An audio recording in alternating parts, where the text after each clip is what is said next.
Good morning to all my friends and family, and welcome to this episode number 6 of all that I have learned from Tony Robbins over the years. What we'll do this morning for episode 6 is go for a bushwalk up here in the northwest of Sydney. I've just come to Northmead and we're just going to go for a bushwalk and see where it leads us and continue our journey of learning OPE, other people's experiences. And I have been fortunate to have been to a few UPWs, 3 in total. The first one was in 2094, followed by 2095, and I happened to go to the UPW here in Sydney in 2023, which looks like it's the last one that Tony Robbins will be hosting here in Sydney. It was a magnificent event with around 9,000 people, from what I understand, from 69 countries throughout the world. It was a melting pot of culture, of energy, but a bringing together of people who are like-minded and who are looking forward to their futures. As an aside, last night, I went to the NRL Grand Final, and it was at the Accor Stadium, just next door to where we had the UPW just a few weeks ago, which brought back some wonderful, beautiful memories. And we witnessed a most magnificent match, a fantastic competition between two sides, the best two sides all year in the NRL competition here in Australia, between the Penrith Panthers and the Brisbane Broncos. And it was a game, a match, a competition that was exciting from the kickoff, where teams altered the lead. Penrith got to an early lead, 8-0. Then the Broncos scored just before half time to bring it to 8-6. And then in the beginning of the second half, the Brisbane Broncos were on fire, with one of their players, their 5'8", scoring a treble, 3 tries in a grand final. And the score was 24-8, and it looked to me, and it looked to many people, to many commentators, that Penrith were not going to win. We're not going to be able to match the mighty Eels' performance in 81, 82 and 83 to get a treble, to win 3 premierships in succession. But lo and behold, in just 15 minutes of brilliance, the captain of the side, Nathan Cleary, took charge where everybody else had given up. And as I say, I had given up hope. All the people that I was sitting with had given up hope, and yet Nathan Cleary did not in any way, and the Penrith Panthers didn't give up hope, and they won 26-24 and claimed the premiership and were crowned victors in one of the greatest grand finals that we've ever witnessed in the modern era. a truly spectacular game, a truly spectacular outcome, and a tribute to hope, a tribute to never ever giving up. And my daughter, Catherine, who attended Anthony Robbins with me, said to her 6-year-old daughter, Annabelle, if there's one thing I want you to learn from this magnificent grand final that we attended today, is to never ever give up hope, because everything is possible if you want it to be possible, if you want it to be. And Nathan Cleary showed through his example that you can achieve anything as long as you stay focused, because where your focus goes, your energy flows. And Nathan Cleary proved from a Sydney perspective, from an Australian perspective, that the sort of material that Anthony Robbins talks about, the examples that he gives, are very, very real. Anthony Robbins gives an example of Tom Brady, who is one of his students of excellence, and he says that Tom Brady comes into his own at the end of a match when everybody else is tired, mentally fatigued, knowing that the body doesn't give up first, it's the mind and the spirit that give up first. And he says that Tom Brady, when they do studies on his biochemistry, his testosterone surges at a time near the end of the game when everybody else's testosterone is completely depleted. And Tom Brady is able to come up with miracle plays. He's able to think clearly. He's able to act boldly and decisively to make a difference. And to me, Nathan Cleary yesterday proved that one person can make a significant difference to an outcome. And I'm not saying that Nathan Cleary is a one-man show. The whole team performed, the whole team contributed, the whole team were part of this magnificent victory. But if it wasn't for Michael Cleary's setting up of a try, kicking goals from the sideline and scoring the winning try and kicking the winning goal at the end, even though even I could have kicked that goal in the end, the outcome, the historical result would not have been as it had become.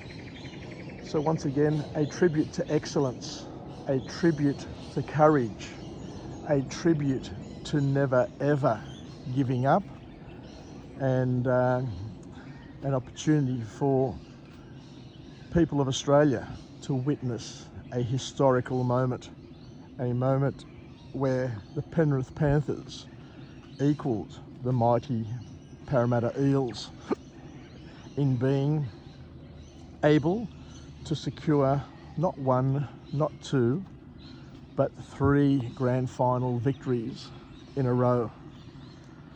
The cheering in the stadium, the excitement was just unbelievable, to say the least.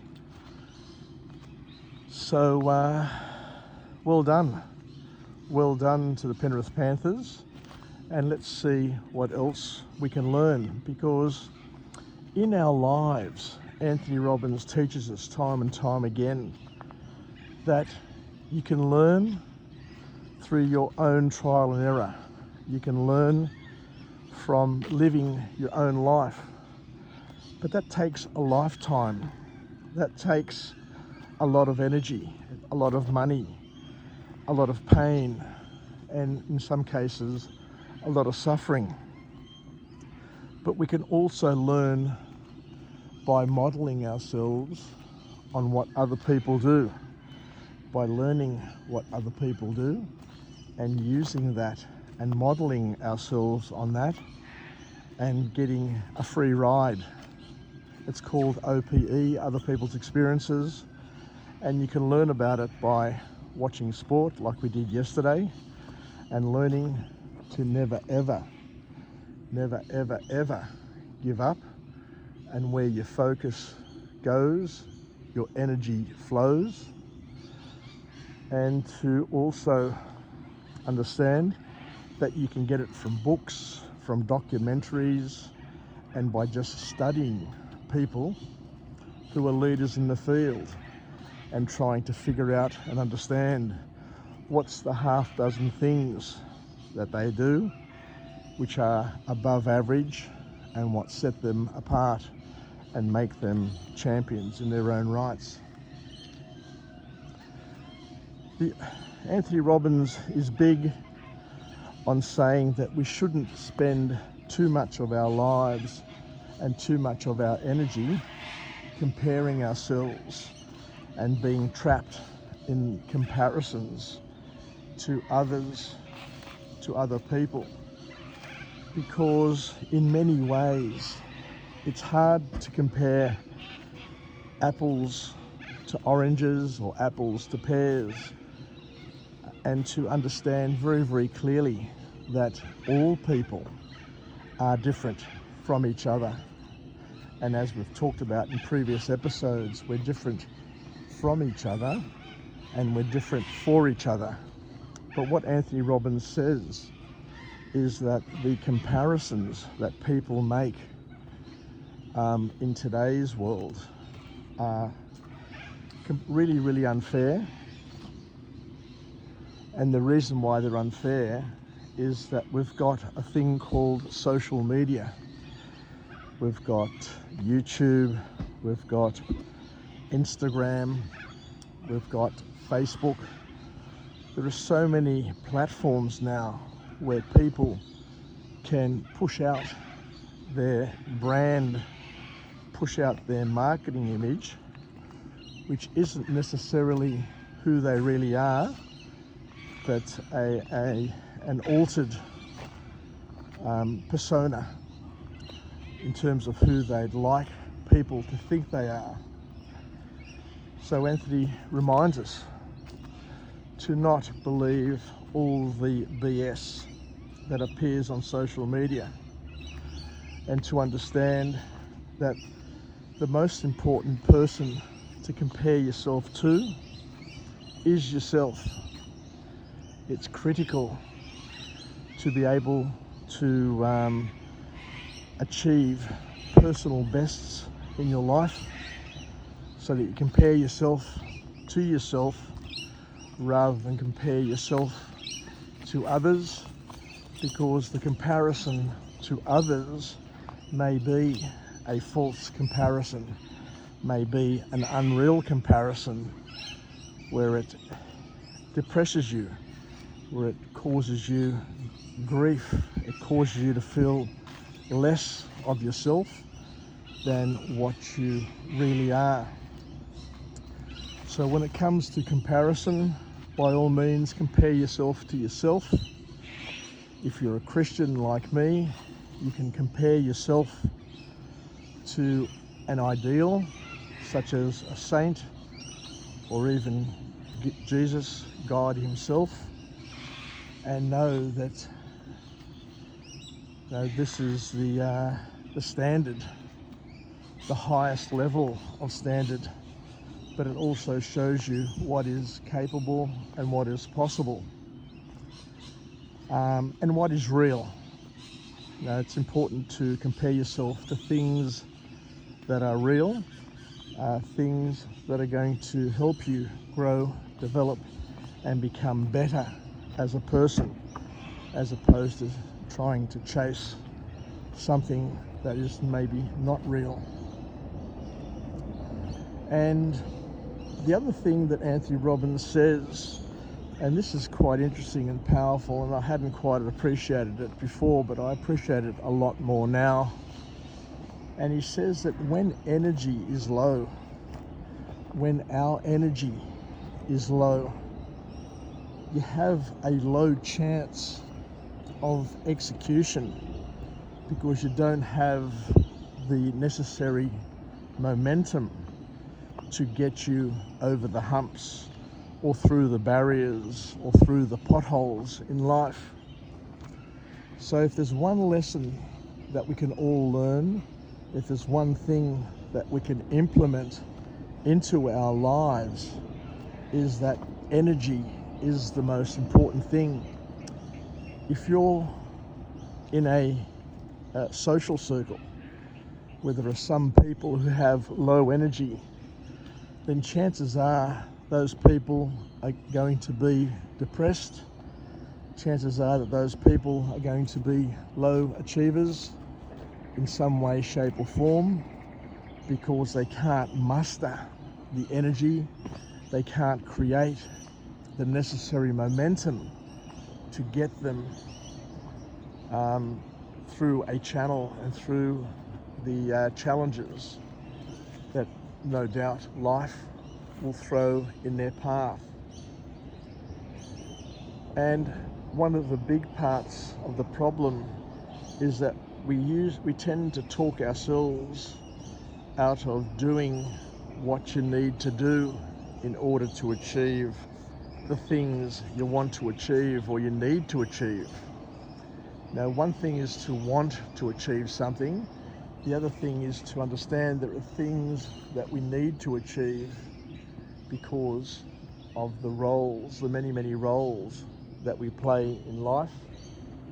And we have goals for our various roles as well. So we need to understand how energy works to make sure that the energy that we have available to us is the correct energy that we can use to map and match the challenges that are coming in our way, because you need energy to get over those humps, you need energy to solve problems, you need momentum to get through life. And a lot of that energy is generated through our movement, through the language that we use, that we choose to use, to talk to ourselves, to talk to others. So we need to be cognizant, we need to be thoughtful and understand that energy is really, really important, and to not trap ourselves by being surrounded by people who don't share our type of energy. Don't let others or yourself drain you of your energy. We need to leverage energy and don't waste it on conflict, either internal conflict or external conflict, but to make sure that we use it in the best possible way we can to get the best outcomes we can achieve.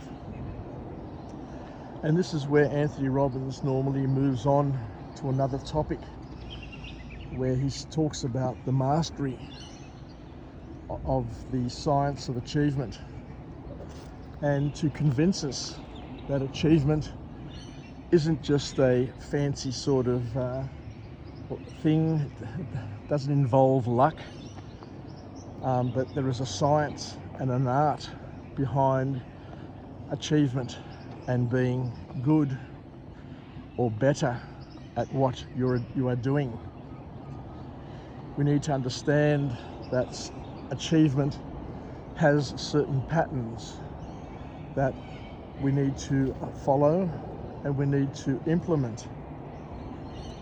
And the best way, as we mentioned before, to do it is to model someone who has actually done it before, to study them, to ask them questions, to identify, to see the half dozen skills, the half dozen things that they do routinely on a regular basis, and how they do it in a way that is above average.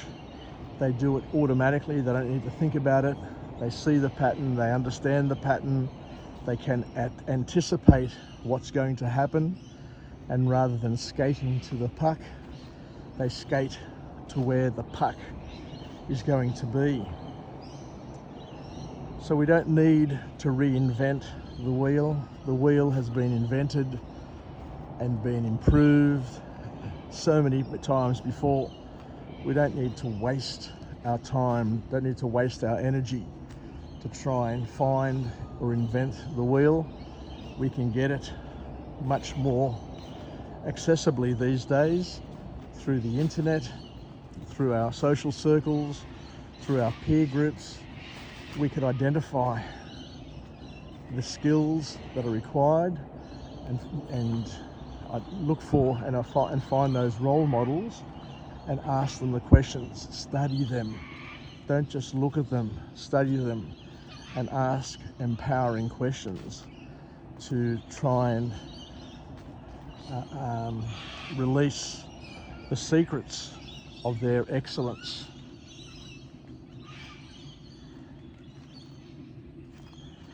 And the other thing that Anthony Robbins talks about is to focus on the things that matter most, to focus on the things that deliver the biggest bang for the buck, to not major on minors, but to major on majors. And the way we do that is that we need to understand that clarity is power. And where you look, where you focus, that's where your energy will flow. And we're given examples time and time again of how cars run into posts and trees, and motorbikes tend to find a tree as opposed to the open area. And I remember when I was doing my motorcycle license, the instructor told us that where you look, you will go. So if you're looking at a tree, if you're looking at something that has fallen on the road, you're going to hit it, even if you don't want to hit it. So you need to look to the empty spaces and by all means look for obstacles, but when you see an obstacle, don't focus on that obstacle, because you'll be drawn like a moth to a light, and you just won't be able to escape it, and you'll hit it and you'll kill yourself. So clarity is power. And Anthony Robbins talks about a thing called a reticular activating system, and I love this concept. I remember learning it many years ago when I was working at Telstra, and Telstra actually had an in-house program run. I forget the names now because I haven't thought about it for a while. But there was a program that they had for the management, and we went through and learnt about all of these things, the science of leadership. It wasn't an Anthony Robbins program, but I did attend Anthony Robbins courtesy of the sales team that worked at OTC / Telstra back in those days, where Bill Maywis, who was one of the sales managers, was able to organise for his sales team to go to UPW 94. He's a great leader, a great friend of mine. We went to school together, and Bill is a disciple of leadership, of learning, and he himself has inspired many, including myself, to go on to bigger and better things. But in terms of the reticular activating system, for those who are not aware, the reticular activating system is a filter that we have on our brain, a filter that enables us to focus our body, our mind, our systems on the things that are most important to us.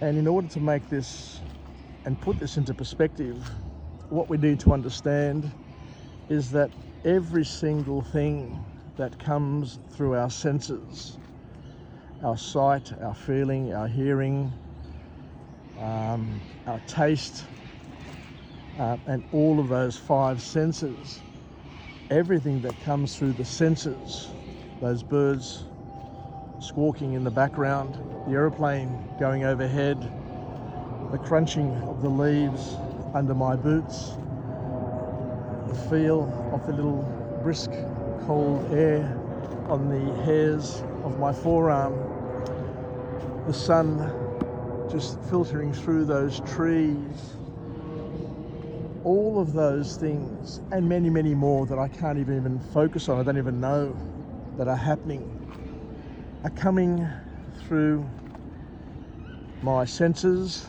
and entering my subconscious. And the brain is able to register absolutely everything that is happening in my world around me, and is able to capture it and to record it. And this is my slither of reality. And that's why I always say, and I always remind people, that each and every one of us is going to have and enjoy, should I say, a different past. Everyone is going to experience a different here and now. I am here, you're somewhere else. I'm experiencing what I'm experiencing, you're experiencing something completely different. And even if you were here with me, you would be obsessing on something completely different. You can't be in exactly the same place as where I am. I could be looking this direction and you could be looking in this direction, or you could be obsessing and thinking and completely oblivious to what is going on. And even though we may be taking in the same things from a sensory perspective and locking it away, the meaning that we attach to those things, the conscious and subconscious meaning that we attach to those things, will depend heavily on our belief systems, how we look at life, how we experience life, and how we interpret what those things are, whether they are friend or foe. And our brains, our bodies do this from a survival perspective, remembering that our primitive brain has one thing as its priority: to ensure that we survive. And in days gone by, people walking through a forest would have had other dangers to the dangers that we have today. They would have been worried about a saber-toothed tiger emerging from the foliage and from the bush around them and attacking them. Or they would have been worried about being attacked by other tribes. Or they may not have been able to find food and would have been worried about just dying of starvation. There are so many things that have gone on in our development over the past, say, 10,000 years. But now life is different. We don't have those basic fears anymore. I'm not saying that life doesn't have its dangers. It continues to have dangers, but the dangers are not as extreme and as immediate as what they once were. So our reticular activating system is designed to be able to filter out all of those things that come through our senses into our subconscious, and only allow the things to bubble to the surface that are things that we have date stamped and earmarked as being important to us, the things that we want to focus on. So if you want to focus on bad stuff, if you want to focus on hate, if you want to focus on other things that may not be empowering, then your reticular activating system will focus on those things, will keep on reminding you of those things, will just have you looking for those things. And when you're looking for those things all the time, all the wonderful things that are happening in the world, all the beautiful things that God is putting in your presence will go unnoticed. You just won't see them because you're not living in the moment. You're worried about other things. You're worried about other people. You're worrying about what other people say and do. And what it will do is that it will steal from you the beautiful world that you have here and now, and you'll focus on stuff that is not going to be of spiritual, of social value to you. So we can talk forever on the reticular activating system. It is something that is a powerful subject and something that is really, really interesting. And as Tony Robbins describes it, it's a little bit like a heat-seeking missile. Just like the military have missiles where they'll just send them away. We'll fire a missile, it will continue going, searching for that plane, for the heat that the plane generates, and explode it on impact.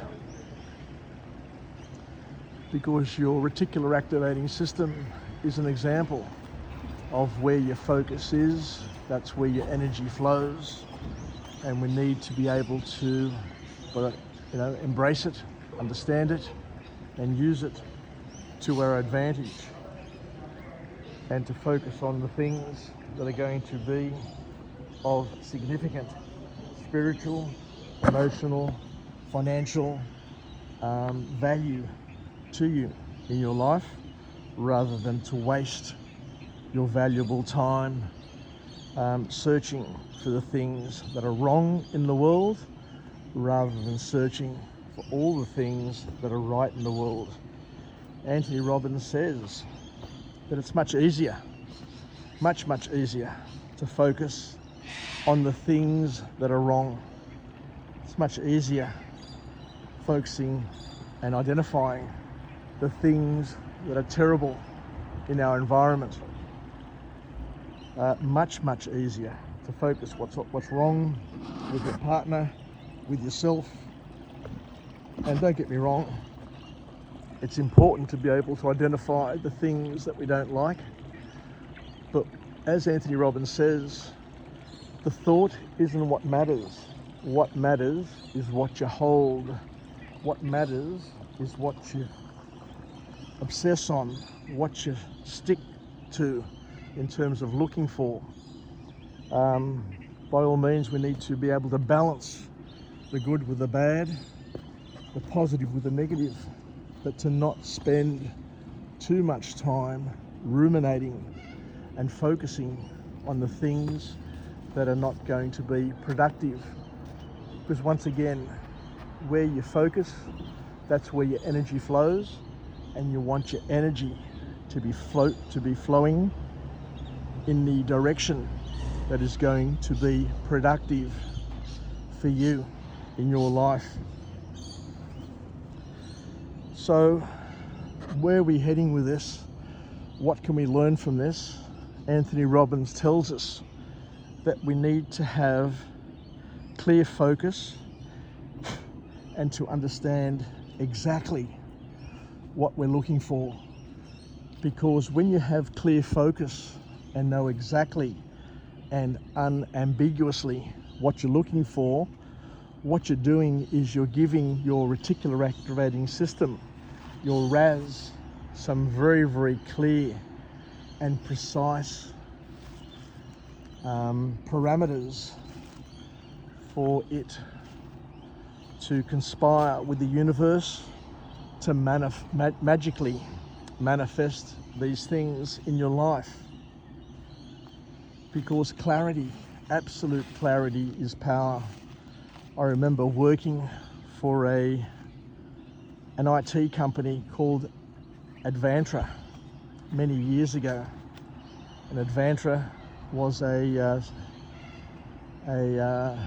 subsidiary of three companies that came together, Lend-Lease, Telstra and IBM, who brought together their best resources in order to make advantage or take advantage of the outsourcing opportunities back in the year 2000, where we had the Y2K bug and all of those challenges that we faced back then. And I remember one of the bid managers in a meeting with the CEO, and we had a brilliant CEO then. His name was Cameron, surname was Cameron, Craig Cameron, that's right. How could I ever forget that person? He was a brilliant CEO, a great visionary.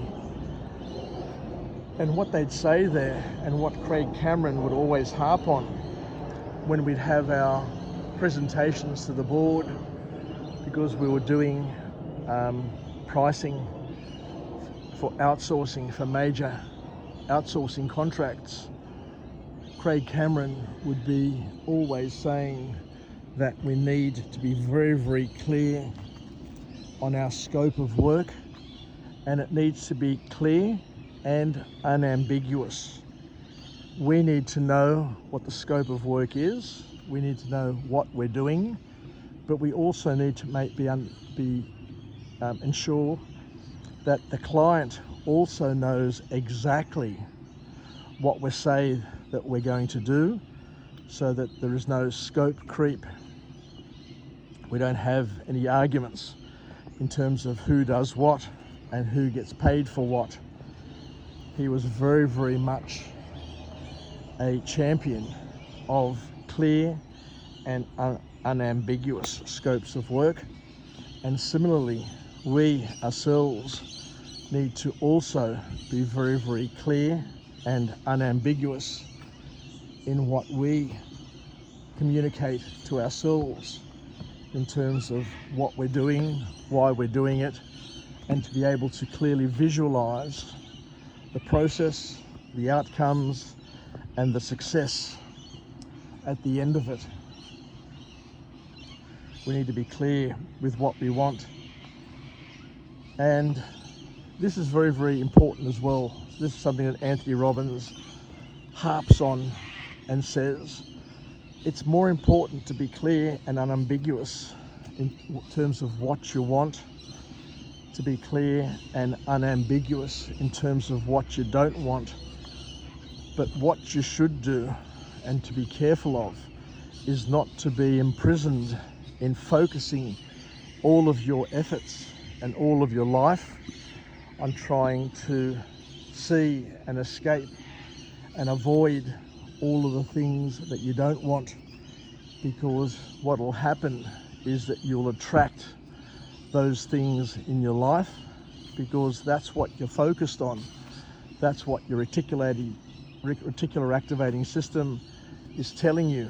That's what the reticular activating system is cajoling and searching for and attracting in the universe.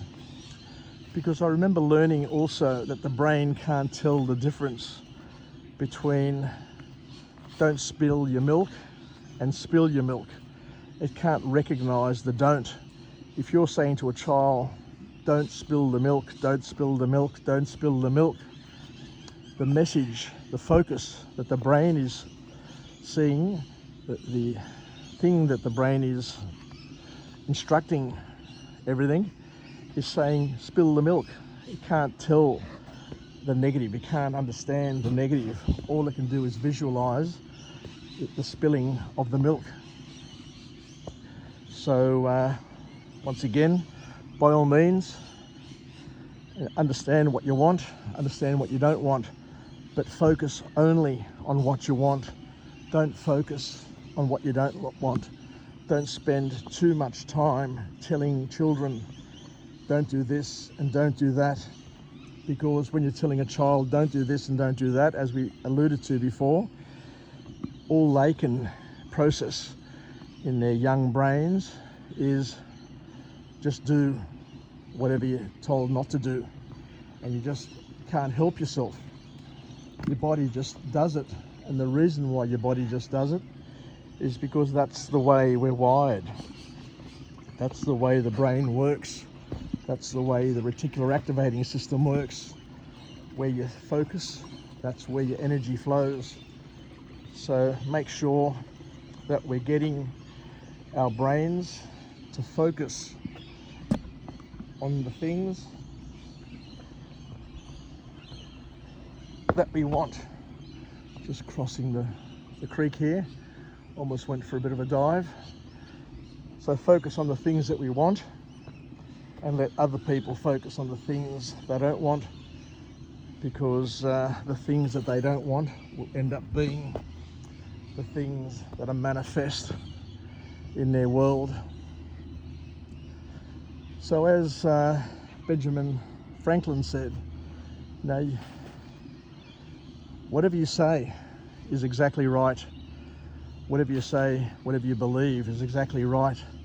But you also got to understand, whatever you believe will also manifest itself in your world. So you're better off manifesting the things that you want rather than the things that you don't want. So be clear and be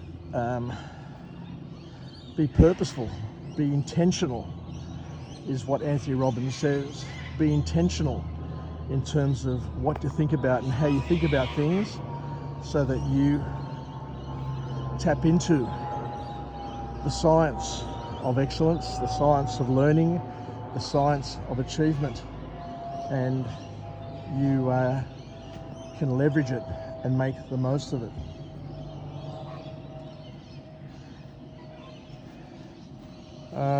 Just bear with me for a second. What else can we talk about? We've talked about the fact that we need to focus, we need to be crystal clear, and of course it's not only important to be crystal clear, but you need to attach action to what you want. You know, you just can't sit there and manifest things. Of course it does happen, I'm not saying it doesn't happen, but if you're able to add action, bold intentional action to your clarity and what you're focusing on, then you're going to be propelling yourself in the direction of life. You're going to be going along those paths with the right amount of momentum to be able to get over those humps, through those potholes and around the barriers, and to understand that everything becomes self-fulfilling. It's a self-fulfilling prophecy. The more you convince yourself, the more you convince your brain, the more you convince your body through your actions that you want something, then luck and fate will make it appear. On that point, we all have to understand that each and every person has a different fate, and it's God's will that will determine whether or not what you want, what you really, really want, is something that is going to be of significant positive value to your soul and to your growth and development as a Christian. as a person, knowing that the purpose in a Christian's life, and in all people's life of course, is to serve God with all their heart, mind and soul, to love God, to glorify God, to thank God, and of course to love one another as you love yourself, to serve one another, to be partners in each other's growth and development, to serve God, to be partners with God in making His plans come to fruition rather than our own selfish desires. As long as our selfish desires or the things that we want in life align with God's plans, are aligned with what God wants, are God-pleasing. One of the big questions that we need to ask ourselves, is what I am doing, or is what I am desiring something that is God-pleasing, or is it just something that is pleasing to me? Is it selfish or is it selfless? Is it going to make me a better Christian? Is it going to add value to my soul, or is it going to fray my soul? Is it going to cause grief to my soul or to the soul of those people around me? So in terms of studying the science of achievement, Tony Robbins says that we can pay to speed things up by modelling someone who is good at doing it.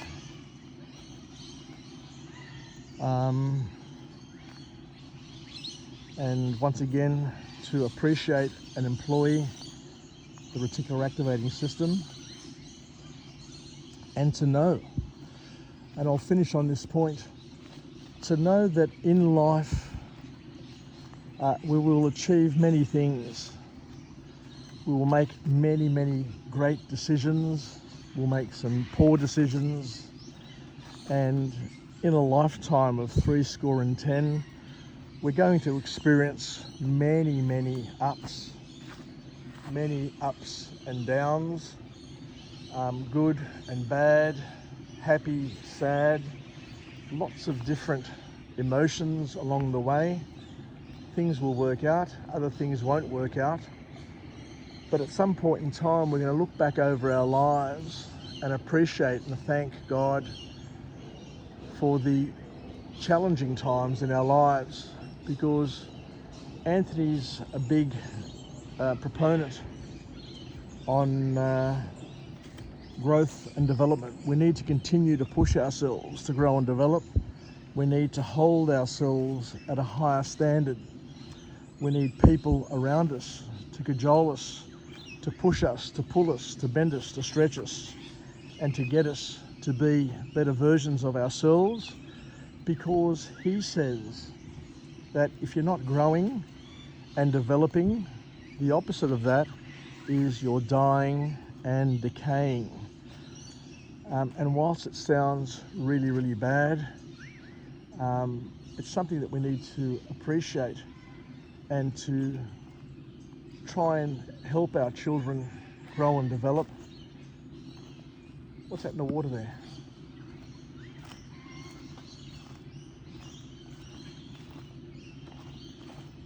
That's a lizard. There's a lizard in the water there, swimming. He's just jumped off the rocks or fallen off the rocks, and he's swimming upstream. If you can see him, you'll see him making ripples in the water. There he goes, between those, just above that little log that's crossing the river.